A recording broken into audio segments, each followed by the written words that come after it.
지난주에는 우리 회복 세미나 끝나고 성주명 장로님께서 메시지 해주셨고요.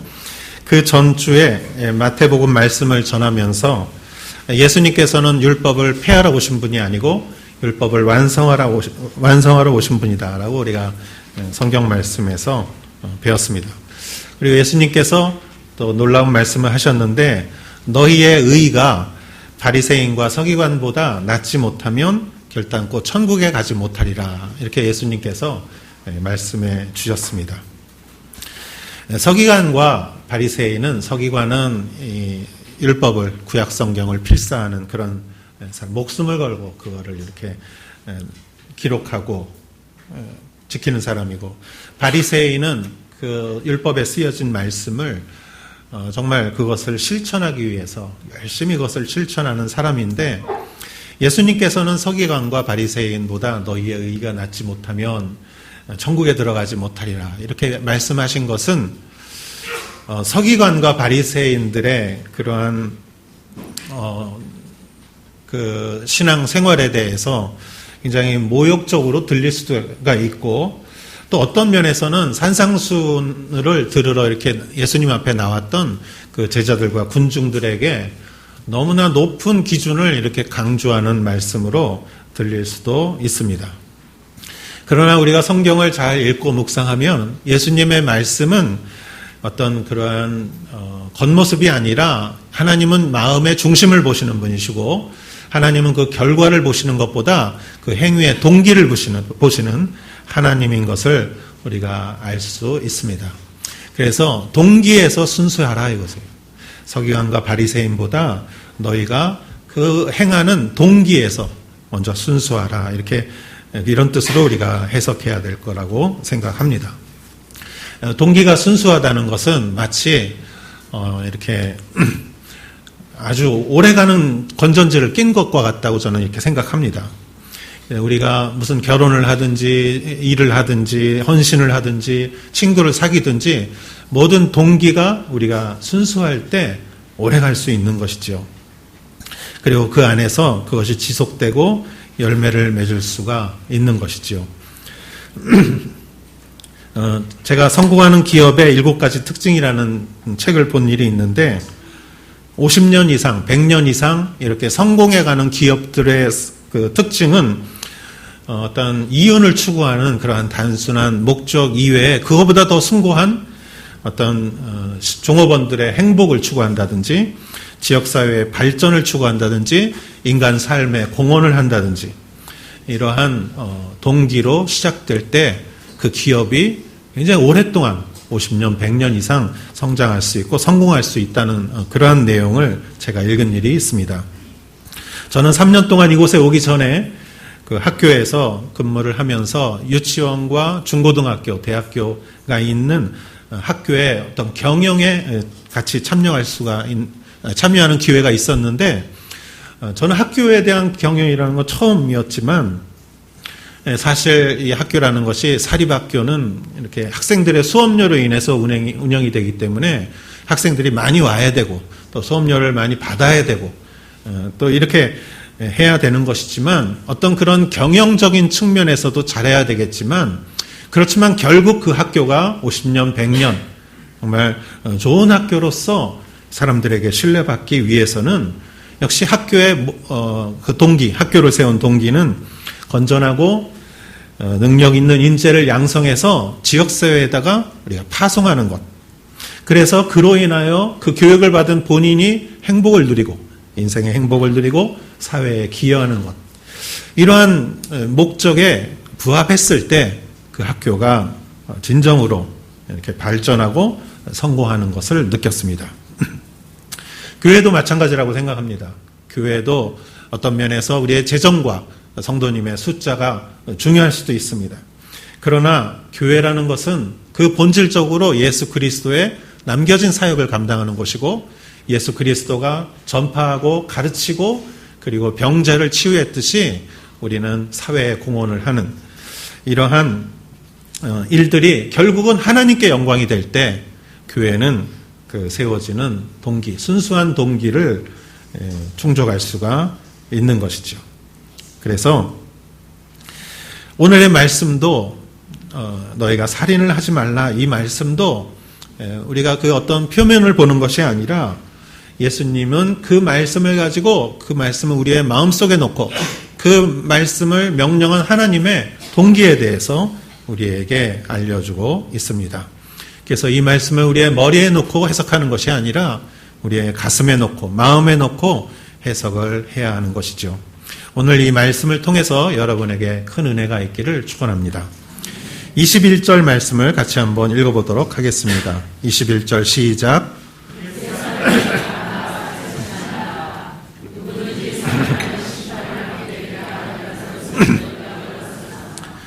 옛사람에게 말한 바, 이것은 구약성경을 말하죠. 옛사람에게 말한 바, 하나님께서 옛사람에게, 구약성경에 이스라엘 백성에게 말씀하신 것, 그 율법, 그 안에 대표적으로 십계명에 살인하지 말라는 계명이 있죠. 십계명은 첫 번째부터 네 번째까지 유대인과 하나님과 이스라엘과 하나님과 지켜야 할 율례를 적었고, 다섯 번째부터 열 번째까지는 사람과 사람 사이에 지켜야 될 율례를 적었는데, 그 다섯 번째 사람끼리 지켜야 될 율례의 첫 번째는 내 부모를 공경하라는 것이고, 그 두 번째, 여섯 번째, 결국은 여섯 번째죠. 명령이 살인하지 말라, 이것이었습니다. 그래서 이 살인하지 말라라는 것은 굉장히 중요한 그 율법의 하나지만, 사실 오늘날 우리가 들을 때 우리들에게 사실 피부에 와닿는 실제적인 주제는 사실 아니라고 생각합니다. 우리 중에 누가 전쟁에 참여했다거나 참전했다거나 아니면 주변에 가까운 일에 어떤 이런 살인 사건과 관계 있는 사람이 있을 수도 있겠죠. 그러나 대부분의 우리들에게는 이것이 해당되지 않는다고 생각하지만, 아마 예수님께서 우리에게 이 말씀을 해주시고 오늘 이 주제를 다루는 이유는 인간관계 속에서 발생하는 우리들의 마음속에 있는 어떤 미움이나 상처나 이런 원한이 결국은 극단적으로 치우쳐졌을 때 그것은 살인이란 형태로 나타난다는 것을 우리가 알아야 될 것 같습니다. 이 분노와 미움이, 원한이 극단적으로 밖으로 분출됐을 때, 이것이 어떤 남의 해코지가 될 수 있고, 분란이 될 수 있고, 재판 소송이 될 수도 있고, 그렇지만 이것이 갈 때까지, 끝까지 극단적으로 갔을 때는 결국 그 결과는 살인이라는 것이죠. 그리고 반대로 이러한 미움과 분노가 내면적으로 향해서 내 안으로 극단적으로 왔을 때는 결국은 자살이라는 결과가 나오죠. 타인을 살인하는 것과 나 자신을 자살하는 것은 결국은 성경에서는 똑같이 살인이라고 보고 있습니다. 그렇기 때문에 내 마음 안에 어떤 미움과 분노가 있을 때 이것이 그 살인과 자살로 연결될 수 있는 굉장한 가능성이 있다는 것을 우리가 스스로 인식해야 된다고 이 성경은 그러한 전체 속에서 우리들에게 말해주고 있는 것이라고 생각합니다. 22절 말씀을 우리 같이 한번 보도록 하겠습니다. 시작. 형제에게 노하는 자마다 심판을 받게 되고 형제를 대하여 나가라 하는 자는 공회에 잡히게 되고 미련한 놈이라 하는 자는 지옥불에 들어가게 되리라. 아멘. 너희는 이렇게 구약성경에서 살인하지 말라라고 말했지만 하나님이 이렇게 너희에게 말씀하신 그 이면에는 어떤 뜻이 있느냐? 나는 너희에게 이렇게 말하고 싶다. 형제에게 노하는 자마다 심판을 받을 것이요. 형제를 라가라는 말은 이렇게 쓸모없다, 능력이 없다, 어디든 이렇게 도움이 되지 못한다라고 이렇게 말하는 것은 공회에 붙잡히게 되는 것이다. 그리고 미련하다라고 말하는 것은 지옥불에 들어가게 될 것이다. 이렇게 말씀해 줬어요. 자, 여러분, 구약 성경에 율법 중에 십계명에 살인하지 말라. 그러면 심판을 받으리라. 이 두 가지는 굉장히 무겁죠. 살인이라는 것도 굉장히 무겁고 심판이라는 것도 굉장히 무겁죠. 그런데 예수님께서는 나는 너에게 이렇게 말하겠다. 형제에게 노하거나 쓸모없다거나 바보라거나 이렇게 말하면 여기서는 심판을 받게 되고 공회에 붙잡혀서 재판을 받게 되고 처벌을 받게 되고 또 지옥불에 들어가게 될 것이다. 어쩌면 예수님은 그렇게 대단하지 않은 것에 대해서 굉장히 그거를 심각하게 처벌받는다고 말씀하고 있습니다. 굉장히 무섭게 말씀을 하시죠. 자, 그런데 여러분, 십계명을 우리가 다시 한번 되돌아보겠습니다. 십계명, 구약 성경의 출애굽기 20장의 1절부터 십계명의 1계명부터 십계명까지가 나옵니다. 하나님께서 모세에게 너는 백성에게 이것을 전달하라 했을 때 모세가 1계명부터 십계명까지 전달한 이후에 그 이후에 20장 18절에 이런 말씀이 나옵니다. 자, 같이 한번 읽어보도록 하겠습니다. 뭇 백성이 우레와 번개와 나팔소리와 산의 연기를 본지라 그들이 볼 때 멀며 멀리 서서.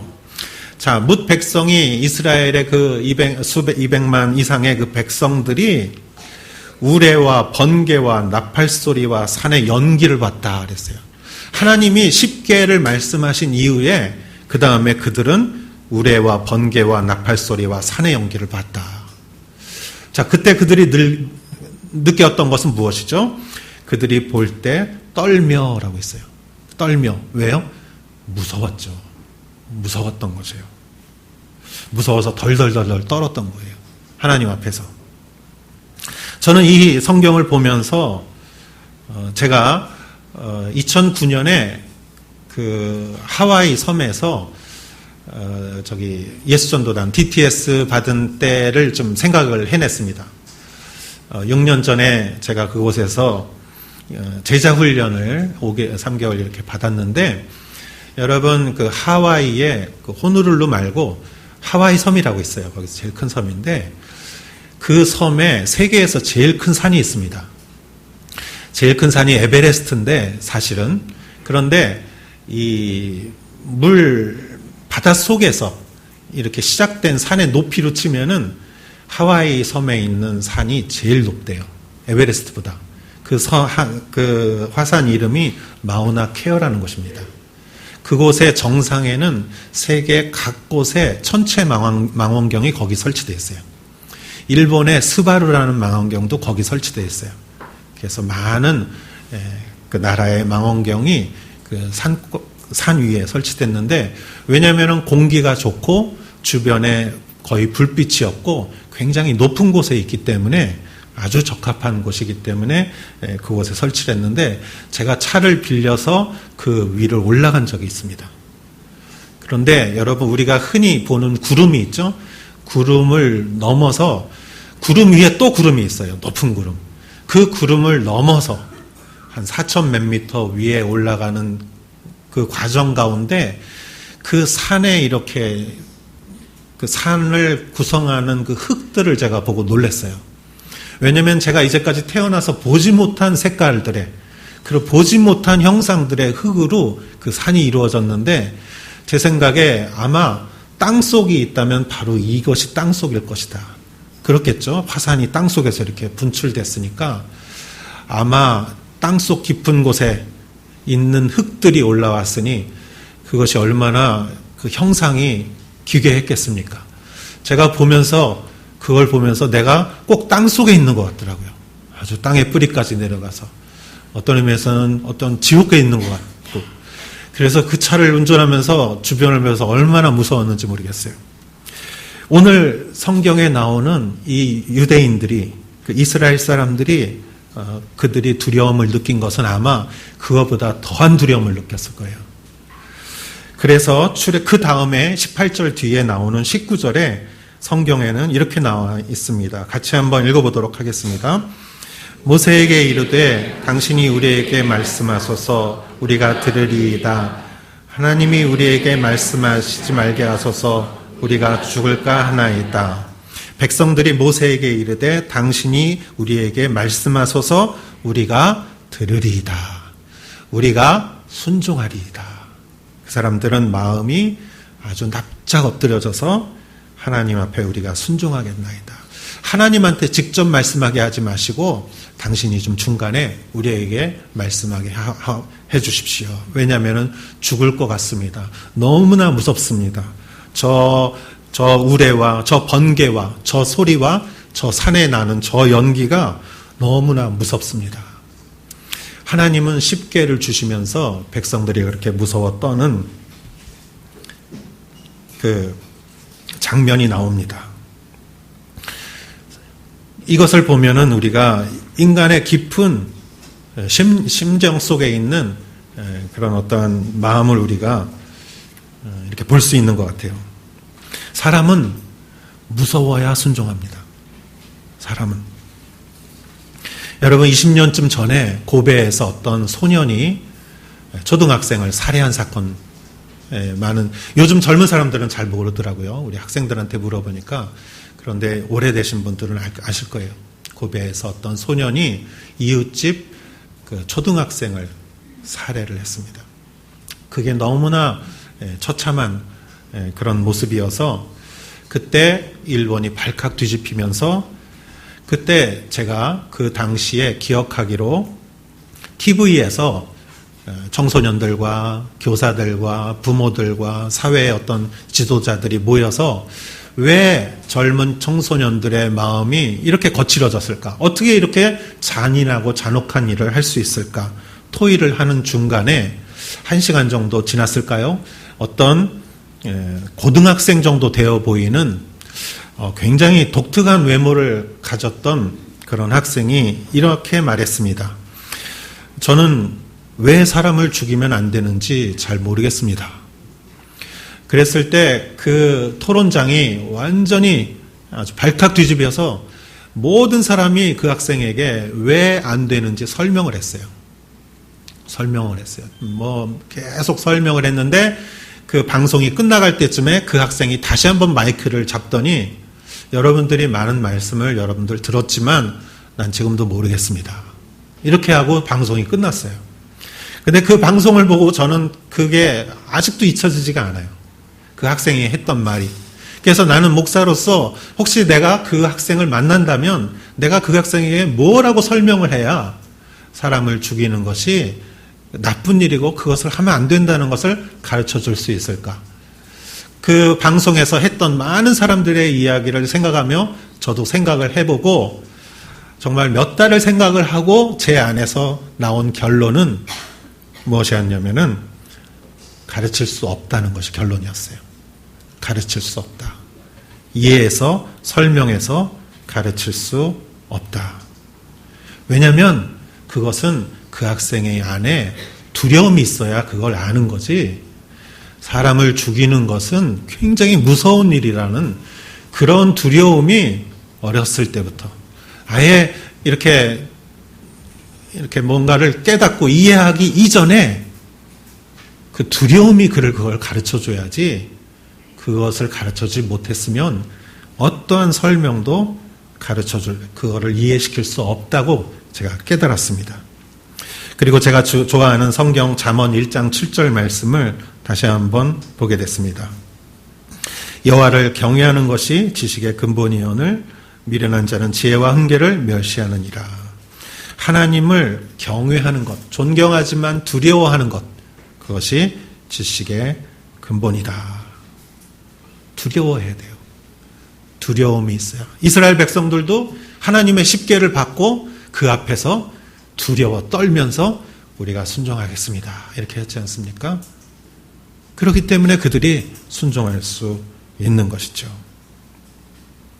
여러분, 예수님은 살인이라는 것이 우리의 일상적인 평범한 삶 속에서 정말 실제적인 주제가 아닐지 할더라도 살인까지 갈 수 있는 마음 안에 있는 어떤 조롱이나 상대방에 대한 그 분노나 이러한 미움이나 이러한 것들이 살인까지 갈 수 있다는 가능성을 두고 이것에 대해서 똑같은 두려움을 가지라는 것이에요.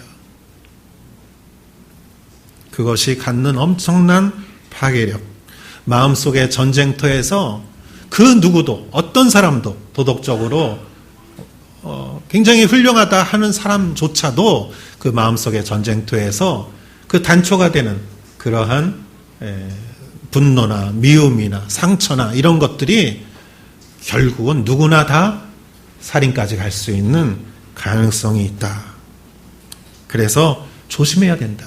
형제에게 분을 내르지 말고 그걸 굉장히 두렵게 여기라는 것이죠. 형제에게 쓸모없는 사람이다. 당신이 할 줄 아는 게 뭐가 있어요? 이렇게 말하는 것도 조심하라는 것이에요. 또 형제에게 미련한 놈이라는 이렇게 말하는 것도 조심하라는 것이에요. 그래서 심판을 받고 공회에 잡히고 지옥에 들어간다까지 이렇게 예수님께서 말씀하신 것이죠. 그래서 두려움을 가져라. 우리 자신도 저 자신을 포함해서 홧김에 이렇게 말해버릴 수가 있는 것이지만 그렇지만 그 안에 두려움을 품는 것은 굉장히 소중한 일인 것이다.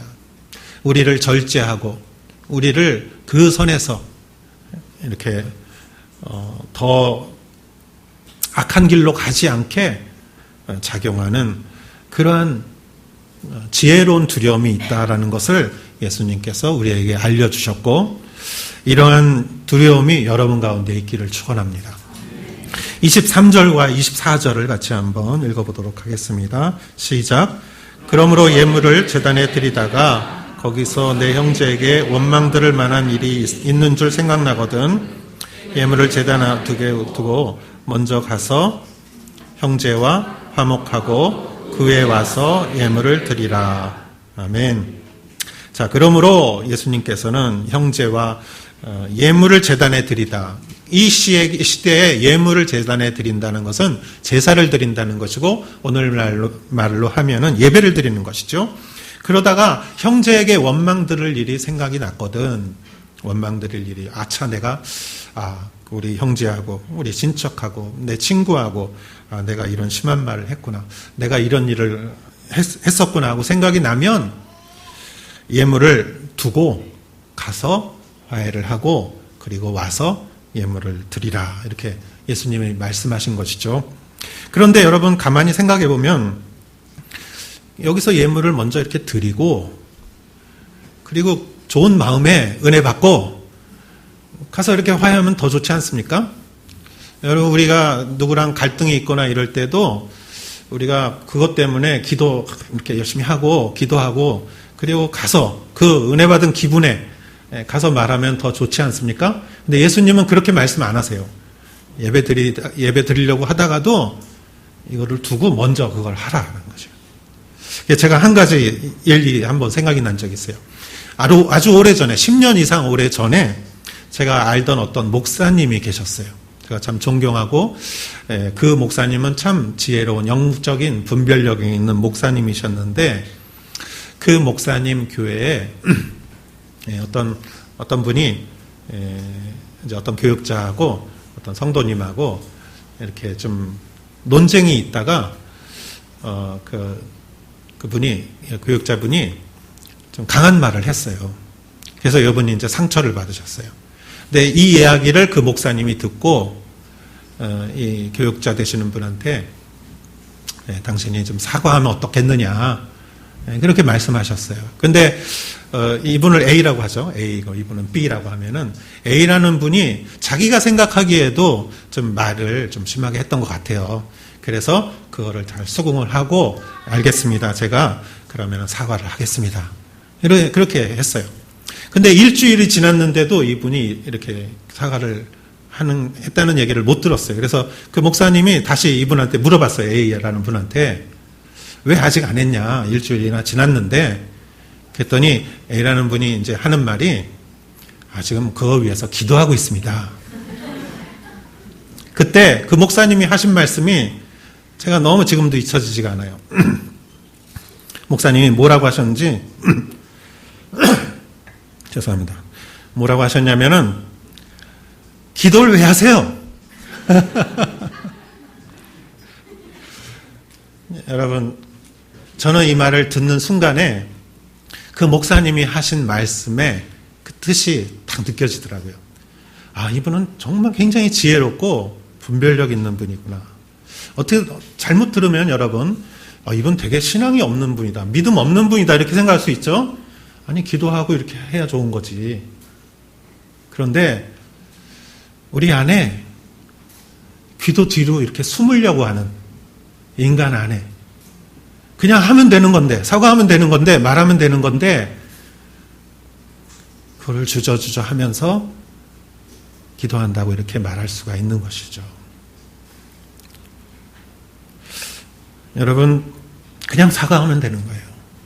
오늘 예수님 말씀도 그거예요. 꼭 예배를 드리고 은혜 받고 해야 하는 게 아니에요. 그냥 상식적으로, 인간적으로 누구나 다 믿는 자건 아니건 그냥 미안했습니다 이렇게 말하면 되는 거예요. 그런데 그걸 신앙으로 덮어쓰고 이렇게 하려고 하는 사람 안에 있는 마음이 있다는 것이죠. 저는 지난번에 청년부에서 아메리칸 문화에서 카페에서 전도 집회를 했는데 한 15명 정도의 그 젊은이들이 왔고 우리 청년들까지 해서 한 40명 정도 넘게 와서 좋은 시간을 보냈습니다. 이렇게 젊은 사람들 이렇게 교회 가자고 하면은 좀 안 오는 사람들이 많지만 카페 가자고 하면은 다 오는 것 같아요. 그래서 카페에서 이렇게 한 40명 정도, 그리고 우리 청년들이 또 이렇게 노래도 하고 가스펠송 하고 그래서 콘서트도 하고 게임도 하고 그 다음에 뭐 차 마시면서 이렇게 다 이렇게 이쪽 저쪽에서 막 자연스럽게 얘기하고 이런 것들을 젊은 사람들은 좋아하더라고요. 그냥 이렇게 형식에 있는 게 아니라 그냥 모여서 막 그냥 재밌는 얘기, 자기가 그냥 사소한 얘기 하면서 막 이렇게 왁구왁구 하는 거를 되게 좋아하는 것 같아요. 근데 제가 보니까 참 재밌어요. 우리 청년들이 하는 게 참 재밌더라고요. 청년들이 그 집회를 위해서 굉장히 열심히 준비하고 기도했어요. 굉장히 신앙이 있는 형제들이에요. 자매들이에요. 준비를 하고. 그런데 막 찬양하고 노래할 때 보니까 가스펠송도 하더니 찬양도 하더니 갑자기 강남스타일도 하더니 레디꼬도 나오더니 그러면서 이렇게 재밌게 즐기더라고요. 그래서 제가 보면서 하나님께서는 우리들이 기도하고 찬양하고 예배 드리는 것도 기뻐하시지만 우리들이 친구 만나고 우리 여행 가고 일하고 살림하고 아이돌 보고 하나님께서 이런 것도 우리에게 참 기뻐하시는구나. 우리가 상식적으로 인간으로서 그냥 보통으로 해야 될 일은 우리가 그냥 하는 것을 좋아하는 것이고, 그리고 하나님께서는 우리가 특별히 이 사람들과 형제들과 어떤 문제가 있고 갈등이 있을 때 그냥 우리의 마음속에서 그냥 화해하고 일치하고 사과하고 이렇게 하는 것을 하나님께서는 기뻐하신다. 왜냐하면 화해라는 것은 사실 빨리 해야 하는 것이죠. 늦추면 안 되는 것이고, 이러한 모든 것들을 하나님은 기뻐하시는구나. 로마서 12장 18절에 바울을 통해서 하나님께서 이렇게 말씀하셨습니다. 할 수 있거든 너희로서는 모든 사람으로 더불어 평화하라. 같이 한번 읽어볼까요? 할 수 있거든 너희로서는 모든 사람으로 더불어 평화하라. 아멘. 여러분, 이러한 분별력, 영적 분별력, 그리고 평화하는 여러분 되시기를 축원합니다. 25절, 26절 같이 한번 읽어보도록 하겠습니다.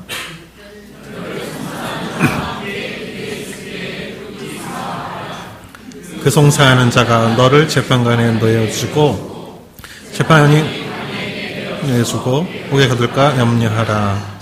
진실로 내게 이르노니 내가 홀이라도 남김없이 다 갚기 전에는 결단코 거기서 나오지 못하리라. 예. 아멘. 예수님께서는 너를 송사하는 자, 나를 고발하고 고소하려고 자와 길에서 만났을 때, 어쩌면 길에서 만나서 그 사람이 재판정으로 가는 그러한 도중일지도 모르겠어요. 그 사람은 너무 화가 나서 내 말을 아마 안 들어줄 것 같은 상황이라고 느낄 수도 있습니다.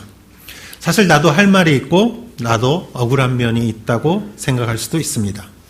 재판까지 가서도 그 사람이 이길 수도 있고 내가 이길 수도 있다고 생각합니다. 그럼 사람들은 이렇게 생각할 수 있어요. 갈 때까지 가보자.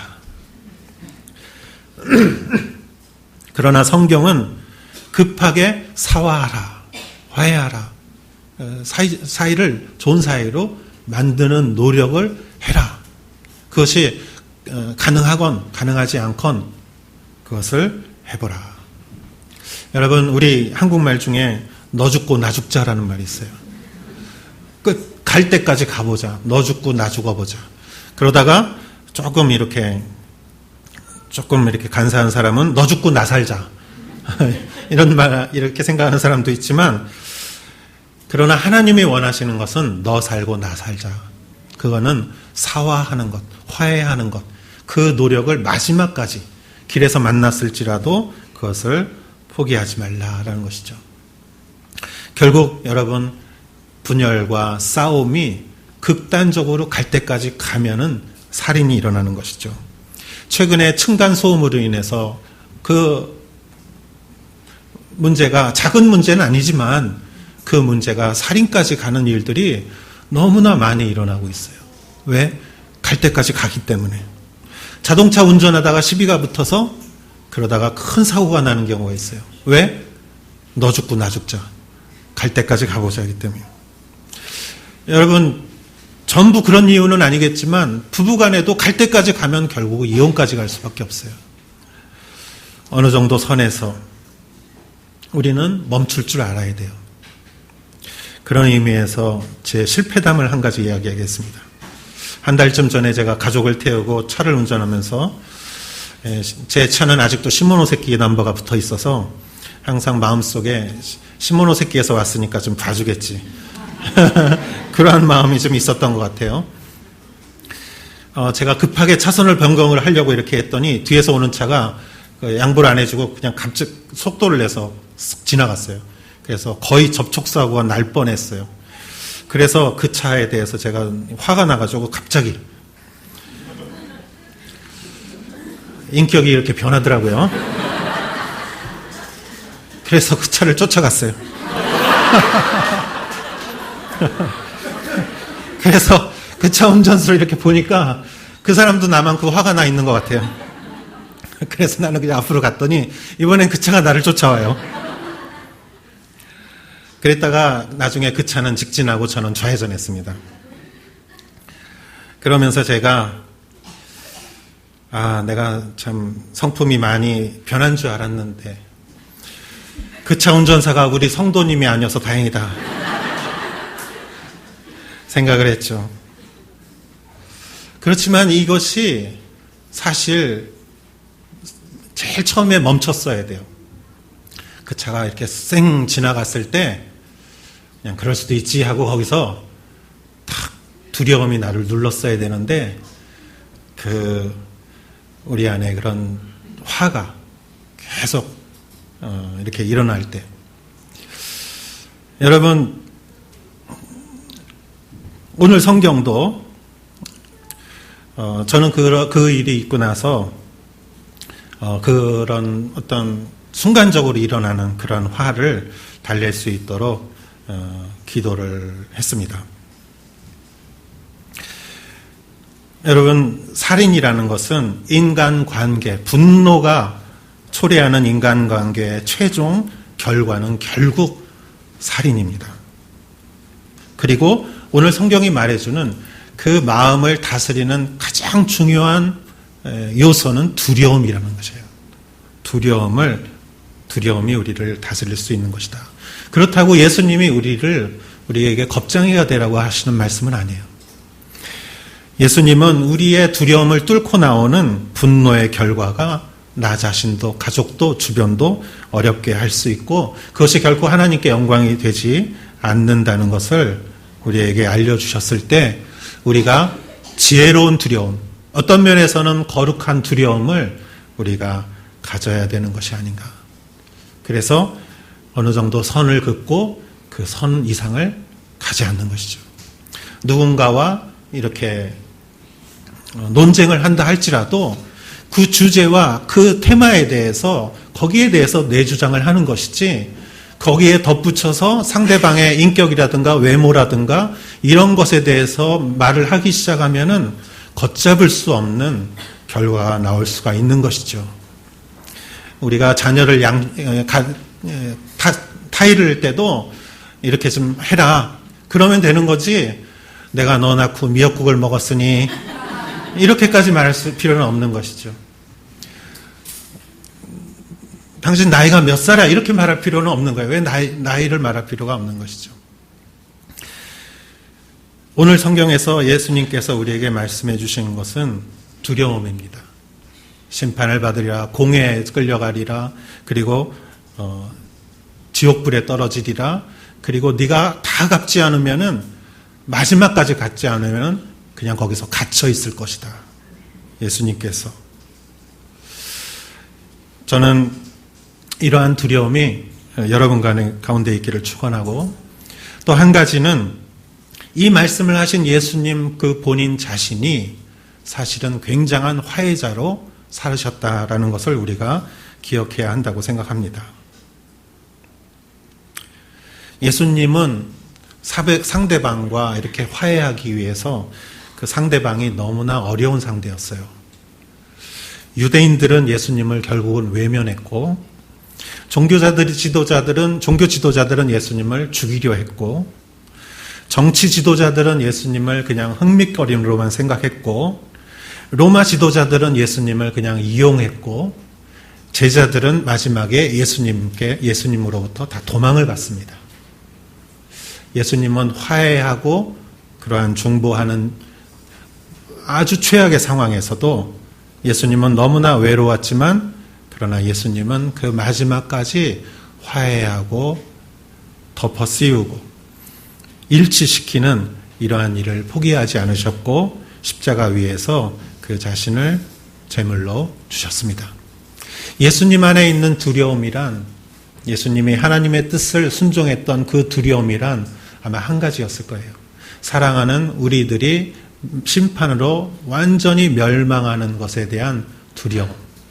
그것으로 인하여 예수님은 마지막까지 화해의 손을 내밀었다고 믿습니다. 사랑하는 여러분, 여러분 안에 정말 지혜롭고 거룩한 두려움이 항상 우리들의 본능에 있는 죄성과 그런 분노를 누르시기를 축원합니다. 그리고 어디서든 마지막까지 평화를 만드시는 오사카 온누리교회 성도님 되시기를 축원합니다.